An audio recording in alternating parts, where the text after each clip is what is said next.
Hello friends, मैं हूं सन्मय प्रकाश और आप देख रहे हैं यूट्यूब चैनल सरकारी जॉब न्यूज़। आप लोग सोच रहे होंगे कई दिनों के बाद क्यों ये 25 से 28 फरवरी का करंट अफेयर्स है। कुछ स्वास्थ्य संबंधी दिक्कतें थी, उसकी वजह से वीडियो बीच में नहीं आ पाया था।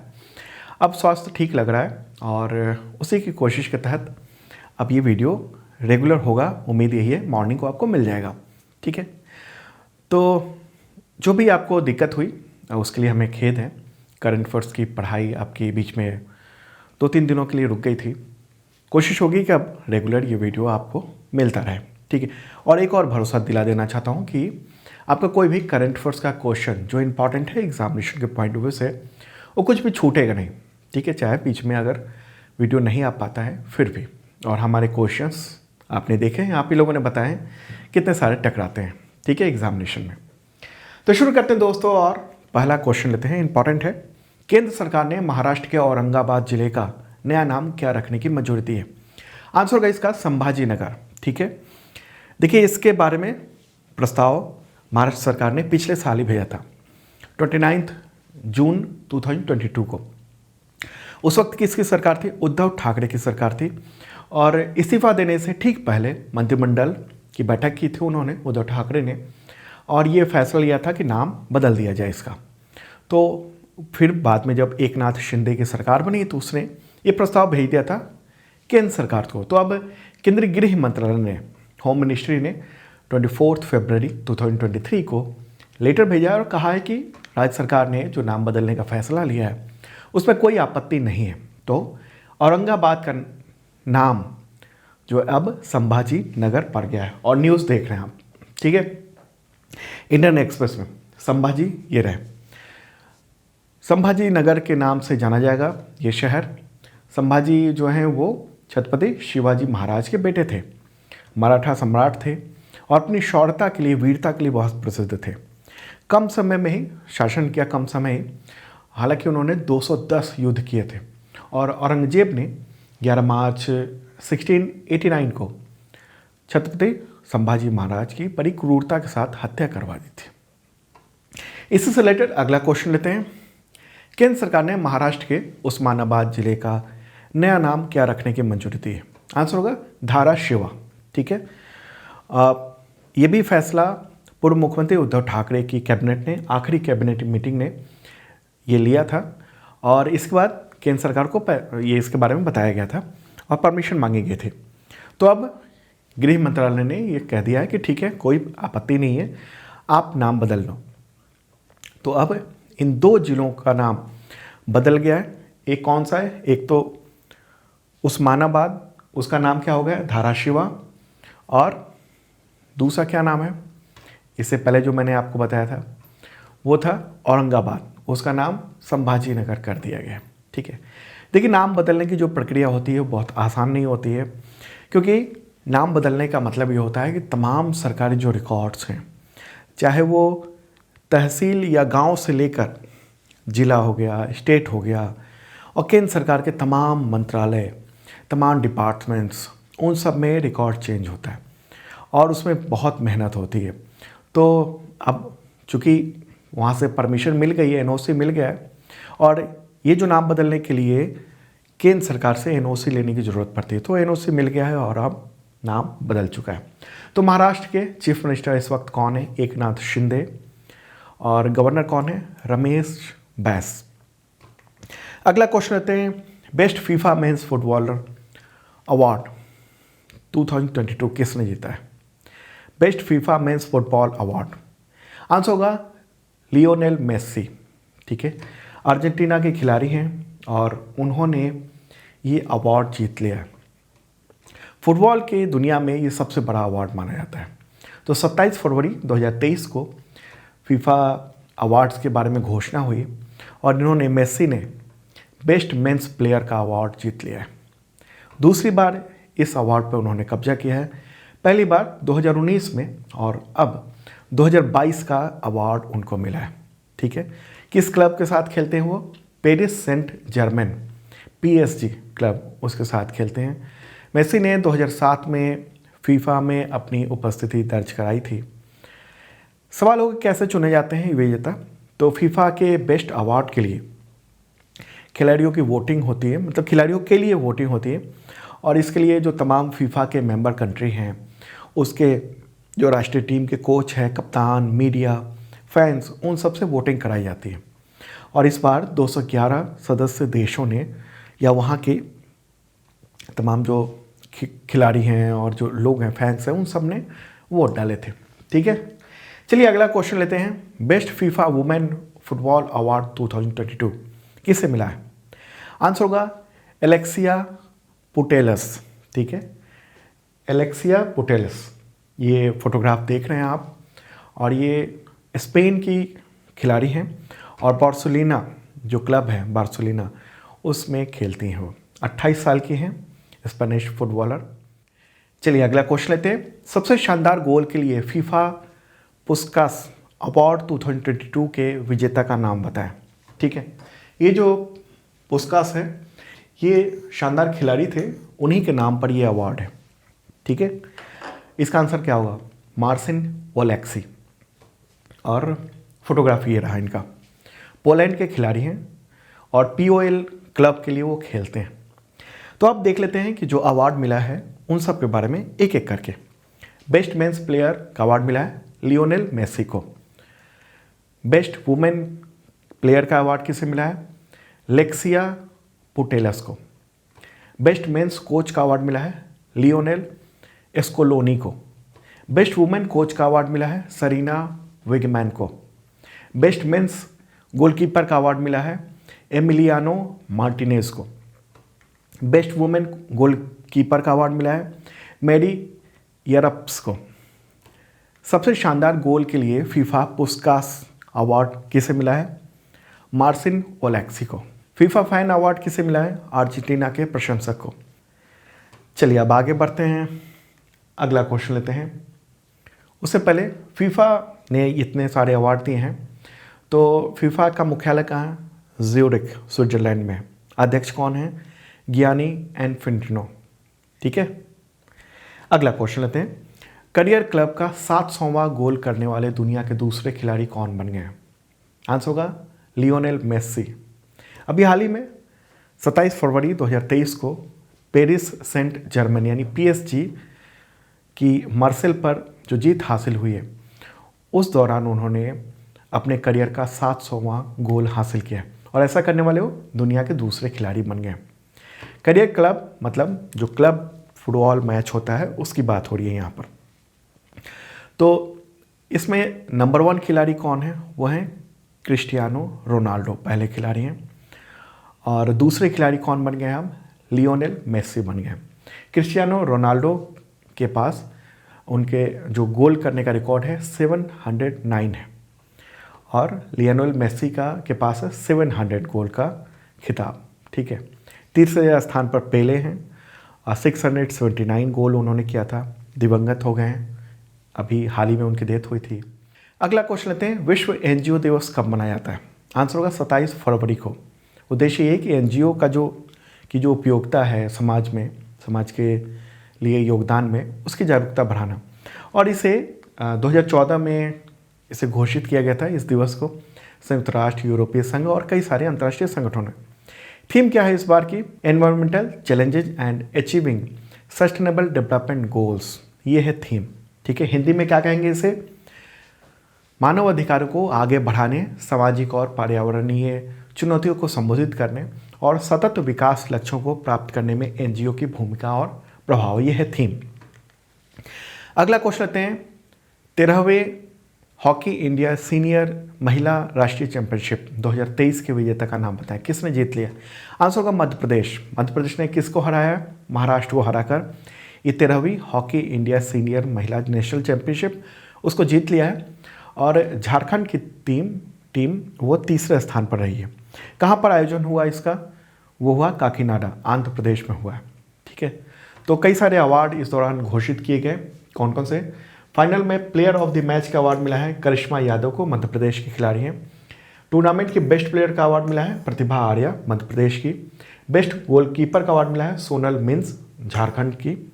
बेस्ट रक्षक यानी डिफेंडर, उसका अवार्ड मिला है प्रतिभा आर्य, मध्य प्रदेश। बेस्ट मिडफील्डर का अवार्ड मिला है मानसी नरेंद्र शेडगे, महाराष्ट्र के। और बेस्ट फॉरवर्ड का अवार्ड मिला है अलबेला रानी टोप्पो, झारखंड की हैं। ठीक है, चलिए अब आगे बढ़ते हैं, अगला क्वेश्चन लेते हैं। T20 महिला वर्ल्ड कप 2023 का खिताब किसने जीता है? इसका आंसर होगा ऑस्ट्रेलिया।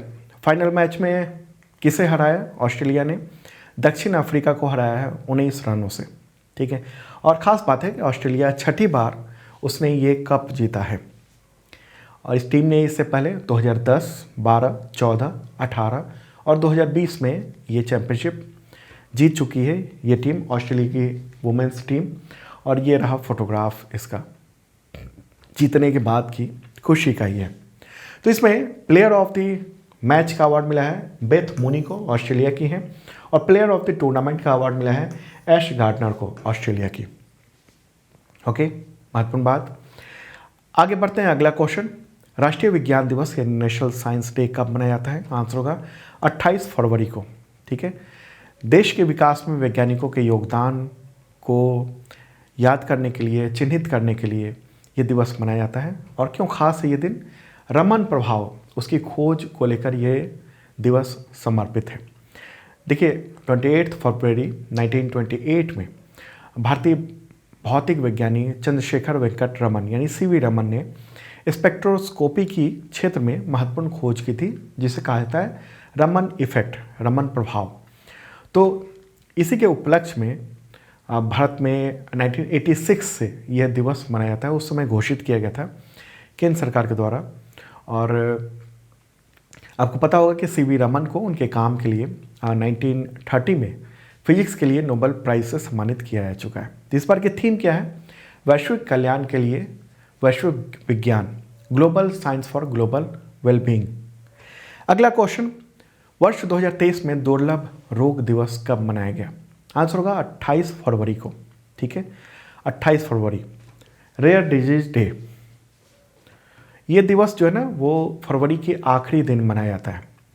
तो इसका उद्देश्य यही होता है कि दुर्लभ बीमारियों के बारे में जागरूकता बढ़ाना, साथ में जो दुर्लभ बीमारियां हैं, रेयर डिजीज हैं लोगों को, तो उसके बारे में लोगों को बताना और चिकित्सा यानी जो मेडिसिन है और जो इलाज है वो वहाँ तक उन लोगों तक पहुँचाना।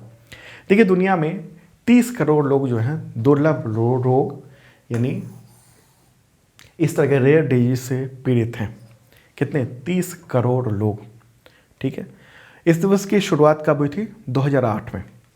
अगला क्वेश्चन लेते हैं, फिक्की यानी federation of Indian chambers of commerce and industry, उसके नए सेक्रेटरी जनरल कौन बन गए?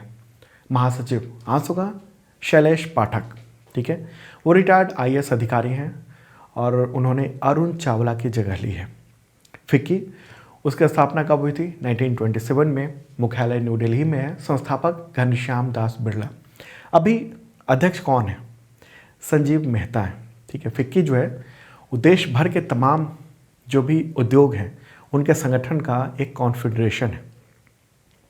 अगला क्वेश्चन लेते हैं, युद्ध की वजह से FATF ने किस देश की सदस्यता को, मेंबरशिप को सस्पेंड कर दिया है, निलंबित कर दिया? आंसर होगा रूस। FATF फुल फॉर्म क्या होता है? Financial action task force. तो न्यूज़ भी आप देख रहे हैं इकोनॉमिक टाइम्स में कि FATF ने मेंबरशिप से सस्पेंड कर दिया है रूस को। और FATF का कहना है कि यूक्रेन से जो युद्ध हो रहा है वो उसके सिद्धांतों के खिलाफ है। रूस ने जो कार्रवाई की है यूक्रेन पर अटैक करके वो FATF के मूल सिद्धांतों के विपरीत है, जिसका उद्देश्य सुरक्षा, वैश्विक वित्तीय प्रणाली को एकजुट रखना, अखंडता को बढ़ावा देना है। तो इसके ठीक उल्टा कर रहा है रूस, ऐसा आरोप है रूस पर। तो इसी वजह से सस्पेंड किया गया है। ओके, रूस और यूक्रेन के बीच में युद्ध चल रहा है। हम इस तरह से भी कह सकते हैं रूस ने अटैक किया हुआ है, यूक्रेन के बहुत सारे हिस्से पर कब्जा किया हुआ है। लगभग इतने सारे हिस्से जो हैं वो यूक्रेन के रूस के कब्जे में आ चुके हैं। ओके, तो FATF की बात कर रहे हैं। FATF के कितने मेंबर हैं? 39 मेंबर कंट्री हैं। मुख्यालय पेरिस है, फ्रांस में। अभी उसके अध्यक्ष कौन हैं? T राजा कुमार, भारतीय मूल के हैं और सिंगापुर के नागरिक हैं। ठीक है, और ये जो संगठन है वो अंतर्राष्ट्रीय इंटरनेशनल फाइनेंशियल सिस्टम में जो आतंकी फंडिंग है उसको रोकने, उनके खतरों का मुकाबला करने के लिए बना है मूल तौर पर। अगला क्वेश्चन लेते हैं, अंतर्राष्ट्रीय श्रम संगठन यानी ILO, इंटरनेशनल लेबर ऑर्गेनाइजेशन, उसका बाहरी लेखा परीक्षक यानी एक्सटर्नल ऑडिटर, इनमें से किसे नियुक्त किया गया, कौन है? आंसर होगा CAG, ठीक है, भारत के नियंत्रक और महालेखा परीक्षक। कौन है वो? GC मुर्मू। तो उनको इंटरनेशनल लेबर ऑर्गेनाइजेशन ने एक्सटर्नल ऑडिटर नियुक्त किया है। 2024 से 2027 तक के लिए चुना गया है और ये रहे GC मुर्मू। GC मुर्मू यानी CAG, वो वर्तमान में दुनिया के कई संगठनों में एक्सटर्नल ऑडिटर हैं, जैसे WHO, FAO, food and agriculture organisation, international atomic energy, parliamentary union, इन सब के, ठीक है। तो यहाँ बात हो रही है ILO की, इंटरनेशनल लेबर ऑर्गेनाइजेशन की। स्थापना कब हुई थी? 11 अप्रैल 1919 को, 1919 को, 103 साल हो चुके हैं। इसका पेरेंट ऑर्गेनाइजेशन कौन है? United Nations general assembly. मुख्यालय कहाँ है? जिनेवा, स्विट्जरलैंड में। अगला क्वेश्चन लेते हैं, वर्ल्ड बुक फेयर 2023 की थीम बताएं। कहाँ पर आयोजित हुआ है? दिल्ली में। आंसर का इसका आज़ादी का अमृत महोत्सव, ठीक है। वर्ल्ड बुक फेयर, उसका आयोजन हुआ है दिल्ली के प्रगति मैदान में। कब से कब तक ये चल रहा है? 25 फरवरी को शुरू हुआ है और 5 मार्च 2023 तक ये चलेगा। कितने देशों के पब्लिशर्स वहाँ पहुँचे हैं? 30 से अधिक देशों के, और 1000 से ज़्यादा जो प्रकाशक हैं उन सब ने इसमें पार्टिसिपेट किया है, ठीक है। थीम क्या है? आज़ादी का अमृत महोत्सव। अगला क्वेश्चन लेते हैं, इंटरनेशनल IP इंडेक्स 2023 में भारत की रैंकिंग बताएं। आंसर होगा 42, ठीक है। और न्यूज़ आप देख रहे हैं द हिंदू में, इंडिया है 55 देशों में 42 रैंक है इंडिया का। नंबर 1 अमेरिका है। इंडेक्स का पूरा नाम क्या कहेंगे? International intellectual property index, Hindi में कहेंगे अंतर्राष्ट्रीय बौद्धिक संपदा सूचकांक। तो 15 दुनिया के जो प्रमुख ग्लोबल इकॉनमी है उनमें 42वें स्थान पर इंडिया है। इस रिपोर्ट को कौन जारी करता है? तो US चैम्बर्स ऑफ कॉमर्स जारी करता है। और ये इंडेक्स 50 ग्लोबल इंडिकेटर के आधार पर ये ग्लोबल इकॉनमी में इंटेलेक्चुअल प्रॉपर्टी राइट का मूल्यांकन करता है। और इन इंडिकेटर्स में बौद्धिक संपदा के लिए पेटेंट, कॉपीराइट नीतियाँ, अंतर्राष्ट्रीय जो संधियाँ हैं उन सब की स्थिति शामिल है, ठीक है। तो पहले स्थान पर अमेरिका है, उसके बाद UK और फ्रांस है, ठीक है। बौद्धिक संपदा क्या है? ये किसी व्यक्ति के द्वारा किया गया कोई भी रचनात्मक काम है, जैसे आविष्कार, साहित्यिक और कला कार्य, डिजाइन, बिजनेस में यूज किए जाने वाले प्रतीक, नाम और चित्र हैं।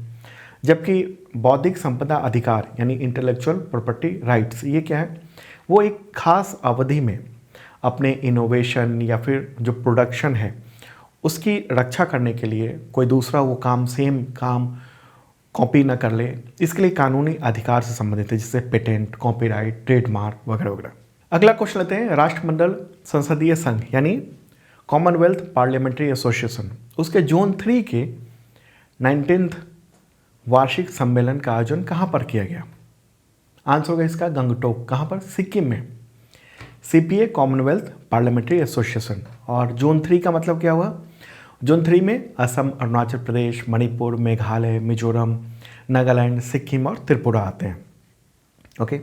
अफ्रीका के बाद भारत में CPA के सदस्य शाखाओं की सबसे बड़ी संख्या है, क्योंकि ये बड़ा देश है, विविधता है यहाँ पर, ठीक है। तो मीटिंग का उद्घाटन लोकसभा के अध्यक्ष ओम बिरला ने किया, ओके। ये जो संगठन है CPA यानी कॉमनवेल्थ पार्लियामेंट्री एसोसिएशन, वो लोकतंत्र, मानवाधिकारों की समर्थन करना, सुशासन, इन सब के लिए काम करता है। स्थापना हुई थी 1948 में, ठीक है। इससे पहले भी ये ऑर्गेनाइजेशन था, लेकिन दूसरे नाम से था, एम्पायर पार्लियामेंट्री एसोसिएशन के नाम से जाना जाता था। मुख्यालय कहाँ है? लंदन में है। अगला क्वेश्चन, PM किसान निधि की कौन सी किश्त 27 फरवरी 2023 को जारी हुई है? आंसर होगा 13वीं किश्त, ठीक है। प्राइम मिनिस्टर नरेंद्र मोदी ने 27 फरवरी को PM किसान निधि की 13वीं किश्त को जारी किया और इसके तहत देश भर के 8 करोड़ से अधिक किसानों के बैंक में 16,800 करोड़ रुपए डाले गए खाते में, बैंक खाते में। और हर जो एग्रीकल्चर सीजन होता है उसकी खेती के प्रारंभ होने से पहले ही सरकार किसानों के बैंक खाते में मतलब पर किसान 2,000 रुपये की किश्त जमा करा देती है। और ये इस निधि की इस योजना की शुरुआत कब हुई थी? 2019 में। और कौन सा मंत्रालय इसको कंडक्ट कराता है? तो वह है कृषि एवं किसान कल्याण मंत्रालय। मंत्री कौन है उसके? नरेंद्र सिंह तोमर। अगला क्वेश्चन लेते हैं, भारत के 2 सगे भाई ग्रैंड मास्टर कौन हैं? क्या नाम है उनका? आंसर होगा विशाख एनआर और विघ्नेश एनआर। न्यूज़ आप देख रहे हैं इंडियन एक्सप्रेस में, और ये इंडिया के पहले भाई हैं जो कि ग्रैंड मास्टर हैं, दोनों के दोनों। और फोटोग्राफ ये रहा। भारत के 59th ग्रैंड मास्टर हैं विशाख एनआर, और उनके छोटे भाई विघ्नेश एनआर को भी ग्रैंड मास्टर होने का खिताब हासिल हो गया। तो फरवरी 2023 में भारत के 80वें ग्रैंड मास्टर बन गए हैं। कौन बन गए हैं?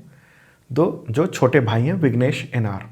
चलिए आगे बढ़ते हैं। अगला क्वेश्चन, संयुक्त राष्ट्र महासभा में यूक्रेन में शांति के प्रस्ताव पर फरवरी 2023 में मतदान हुआ, तो उस दौरान भारत का रुख क्या रहा? आंसर है अनुपस्थित। भारत अनुपस्थित रहा इसमें। ये प्रस्ताव संयुक्त राष्ट्र चार्टर के सिद्धांतों के अनुरूप यूक्रेन में जल्द से जल्द व्यापक, न्यायपूर्ण और अस्थायी शांति हासिल करने की आवश्यकता को लेकर था। और इस प्रस्ताव को 193 सदस्यीय जो महासभा है उसने स्वीकार कर लिया। वोटिंग हुई तो उसमें पक्ष में ज़्यादा वोट पड़े, पक्ष में 141 वोट पड़े और विरोध में अगेंस्ट में 7 वोट पड़े। भारत उन 32 देशों में शामिल था जिन्होंने मतदान नहीं किया है। ठीक है। और भारत का क्या कहना है? विदेश मंत्री एस जयशंकर ने कहा कि जैसा कि यूक्रेन में संघर्ष जारी है, तो हमें अक्सर पूछा जाता है कि हम किसके पक्ष में हैं, तो हमारा जवाब होता है हर बार और सीधा और ईमानदार होता है कि भारत शांति का पक्षधर है और वही मजबूती से रहेगा। वो हम उस पक्ष में हैं जो संयुक्त राष्ट्र चार्टर और उसके संस्थापक सिद्धांतों का सम्मान करता है। हम ये चाहते हैं कि बातचीत और कूटनीति के माध्यम से पूरे मसले का समाधान हो। ठीक है। आपको पता होगा कि रूस और यूक्रेन के बीच में जो युद्ध है वो 24 फरवरी 2022 को शुरू हुआ था। 1 साल से ज़्यादा हो चुके हैं और अभी भी जारी है वो। ओके। तो संयुक्त राष्ट्र महासभा में ये वोटिंग हुई थी। संयुक्त राष्ट्र महासभा अभी 77th ये जनरल असेंबली है। उसके प्रेसिडेंट कौन है? साबा कोरोसी, हंगरी के हैं वो। मुख्यालय न्यूयॉर्क, अमेरिका में है। तो दोस्तों ये था इंपॉर्टेंट करंट अफेयर्स। कैसा लगा कमेंट बॉक्स में आप बता सकते हैं। आपके एग्जामिनेशन के लिए मेंबरशिप अवेलेबल है। इसमें करंट अफेयर्स की शानदार तैयारी होती है। क्या क्या मिलता है मेंबरशिप के थ्रू? करंट अफेयर्स का PDF मिलता है, weekly, monthly, quarterly, yearly. Weekly mock test होता है करंट अफेयर्स का, और मंथली करंट अफेयर्स का भी टेस्ट होता है। Exam based monthly test series है और बुक्स पर डिस्काउंट मिलता है। बुक जो है वो पिछले साल की बेस्ट सेलर है अमेजन पे, आप देख सकते हैं। अमेजन पे भी अवेलेबल है और सरकारी जॉब न्यूज़ का ऐप है उस पर भी अवेलेबल है। और हाँ, आप मंथली टेस्ट सीरीज़ फरवरी का वो आ चुका है ऐप पर, तो जिन लोगों ने मेंबरशिप लिया हुआ है वो ज़रूर दें मंथली टेस्ट सीरीज़। ओके, फरवरी का। अब मिलते हैं कल मॉर्निंग को ताज़ा तरीन कंटेंट के साथ। कल बात होगी 1 और 2 मार्च के तमाम कंटेंट पर।